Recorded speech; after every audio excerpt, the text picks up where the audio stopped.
हमारे साथियों, आपका आलम यह है, मुझे साथियों द्वारा बताया गया। लड़कियों का जीवन ना उनके माँ बाप के घर ही सुरक्षित और खुशियों भरा है।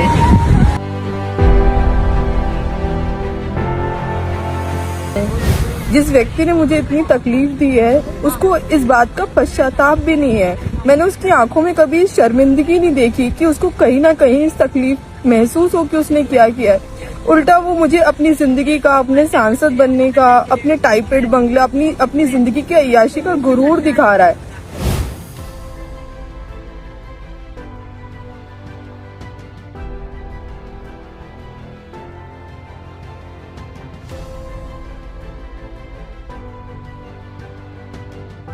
जो आजाद समाज पार्टी के चंद्रशेखर आजाद अध्यक्ष हैं, ये कहते हैं कि लोगों के बीच में सामाजिक न्याय होना चाहिए, लोगों को हक मिलना चाहिए, लेकिन इन्होंने तो एक लड़की की जिंदगी बर्बाद कर दी।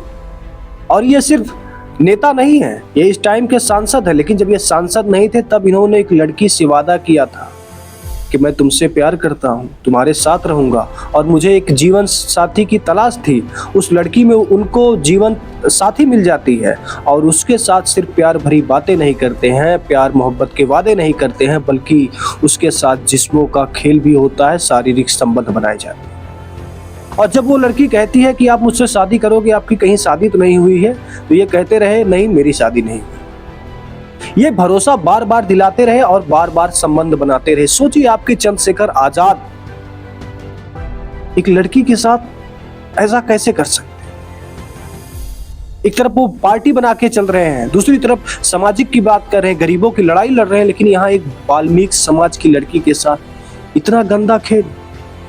अरे बता दिया होता कि आपकी शादी हुई है, छोड़ देते बच्ची को। और शादीशुदा आदमी को शारीरिक संबंध बनाने की जरूरत एक नेता को, वो भी उभरता हुआ नेता। ये बातें मेरी नहीं है, ये बातें हैं डॉक्टर रोहिणी घावरी की। डॉक्टर रोहिणी घावरी, ट्विटर पर इनका एक पेज है। इन्होंने लिखा कि यूपी की नगीना सीट से सांसद भीम आर्मी के संस्थापक चंद्रशेखर आजाद ने यौन उत्पीड़न किया है।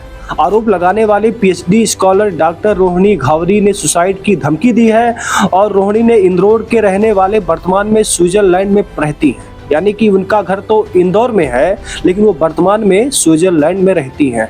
उन्होंने दोपहर 2 बजे रोहिणी ने एक्स पर लिखा कि 4 घंटे के अंतराल पर 3 पोस्ट किए। एक पोस्ट में रोहिणी ने चंद्रशेखर और उनकी पत्नी और बच्चे के साथ एक तस्वीर पोस्ट की, जिसमें चंद्रशेखर को गाली देते हुए लिखा कि मेरा जीवन बर्बाद करके खुशियां मना रहा है, आज ही तेरे नाम पर जहर खाकर अपनी जान दे दूंगी, तूने मुझे खत्म कर दिया, बर्बाद कर दिया, तबाह कर दिया। ये डॉक्टर रोहिणी घावरी लिखती है। चंद्रशेखर आजाद जी, हमें तो आपसे इस तरह से उम्मीद नहीं थी। अगर आपने ऐसा किया है तो ये बहुत गलत बात है। चंद्रशेखर आजाद ने ऐसा किया है या नहीं किया, इसकी सबूत हमारे पास नहीं, पर उनके बारे में जो डॉक्टर रोहिणी घावरी कह रही हैं उनको हम आपको बता रहे हैं। उन्होंने वीडियो भी पोस्ट किया है, आप जरा वीडियो को देखिए। अब इसमें एक वीडियो और है, इसमें दिखाई दे रहा है कि चंद्रशेखर आजाद हैं और उनके हाथ में एक गिलास है और गिलास के अंदर पीला पीला कुछ लगा है, मतलब कुछ पानी जैसा, जैसे लगता है शराब पी रहे हैं। और जिस हालत में दिख रहे हैं ऐसा लगता भी है कि वो शराब करके या ड्रिंक कर रहे हैं, और ड्रिंक में है भी, नशे में वो हैं भी, ऐसा दिख रहा है। सुसाइड की धमकी पर रोहिणी ने दैनिक भास्कर की बात कहा कि उन्होंने बताया कि मैंने दिल्ली के कमिश्नर से कई बार मुलाकात की, सभी सबूत दिए, लेकिन कोई कार्रवाई सुनवाई नहीं हो रही है। एयरपोर्ट थाने ने पूरे मामले की जांच भी की थी, लेकिन चंद्रशेखर के प्रभाव में पुलिस ने कार्रवाई नहीं की। मतलब चंद्रशेखर के आजाद के आगे पुलिस भी अपनी नतमस्तक हो चुकी है कि हम भैया तो आपके खिलाफ कोई कार्रवाई नहीं करेंगे। ऐसा मेरा कहना नहीं है, ऐसा इनका डॉक्टर रोहिणी घावरी का कहना है। सोशल मीडिया पर जहर खाने की बात लिखे जाने के बाद मैं बहुत परेशान हो चुकी हूँ। मेरी कहीं कोई सुनवाई नहीं हो रही है। मेरे पास जान देने के अलावा और कुछ चारा बचता ही नहीं है। मुझे किसी पर भरोसा नहीं है। मैं जिस पर सबसे ज्यादा भरोसा करती थी उसी ने मेरा दिल तोड़ा है, मेरे साथ क्या क्या किया है। ये बातें डॉक्टर रोहिणी घावरी लिखती है। दोस्तों, आपको क्या लगता है कि चंद्रशेखर आजाद इस तरह से काम कर सकते हैं? और अगर लड़की कोई 2021 से लेके अब तक 25 तक अगर आरोप लगाती है तो क्या उसका ये व्यक्तिगत मामला है या फिर चंद्रशेखर और इनके रोहिणी के बीच में कुछ संबंध थे? जिस तरह से यहाँ तस्वीर और फोटो दिखाई जा रहा है, वीडियो दिखाई पड़ रहा है, उससे तो लगता है कि कुछ कनेक्शन था। अब चंद्रशेखर आजाद ही बताएंगे क्या कनेक्शन रहा, लेकिन अगर जिस तरह से यहाँ आरोप लगाए जा रहे हैं वो बहुत ही भयानक है।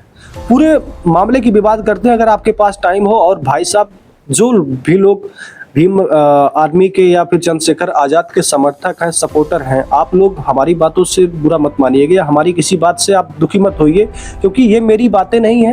ये देखिए, दिख रहा होगा इसमें, हाँ थोड़ा दिख गया, इसमें दैनिक भास्कर की रिपोर्ट है, वहां पर आई और ये सोशल मीडिया पर, ट्विटर पर चल रहा है, इसलिए मैं आपको बता रहा हूँ। डॉक्टर रोहिणी घावरी इंदौर के बीमा अस्पताल में काम करने वाली सफाई कर्मी की बेटी है। एक सफाई कर्मी की बेटी, वह 2019 में हायर एजुकेशन के लिए स्विट्जरलैंड गई। पढ़ाई के दौरान वह चंद्रशेखर एक दूसरे के संपर्क में आए, 3 साल तक रिलेशनशिप में रहे। बाद में रोहिणी ने चंद्रशेखर पर यौन उत्पीड़न का आरोप लगाते हुए, डॉक्टर रोहिणी घावरी स्विट्जरलैंड में जॉब कर रही हैं और एनजीओ भी चला रही हैं, उन्होंने आरोप लगाया। इसमें बहुत कई सारी बातें हैं। जून के 2021 से दोनों के बीच में निरंतर संवाद शुरू हुआ। चंद्रशेखर ने मुझे यह विश्वास दिलाया कि वो अविवाहित हैं, अविवाहित हैं, यानी कि उनकी शादी नहीं हुई है, जैसे कि जीवन साथी की तलाश में है। उन्होंने विवाह का झांसा देकर भावनात्मक रूप से मेरे साथ संबंध बनाए और उनके आश्वासन पर मैंने न केवल व्यक्तिगत रूप से उन्हें अपनाया बल्कि उनके राजनीतिक अभियानों में भी सक्रिय रूप से सहयोग किया। चंद्रशेखर ने मेरे भारत आने पर, विशेषकर दिल्ली में, कई बार मुझे होटल और अपने द्वारिका स्थित निवास पर बुलाकर यह कहकर शारीरिक संबंध बनाए कि वे जल्द ही मुझसे शादी करेंगे। मतलब कई बार धोखा दिया चंद्रशेखर। ये सारी कहानी है। कहानी बहुत लंबी है पर उतनी बड़ी कहानी मैं न बता सकता हूँ, न आपको दिखा सकता हूँ।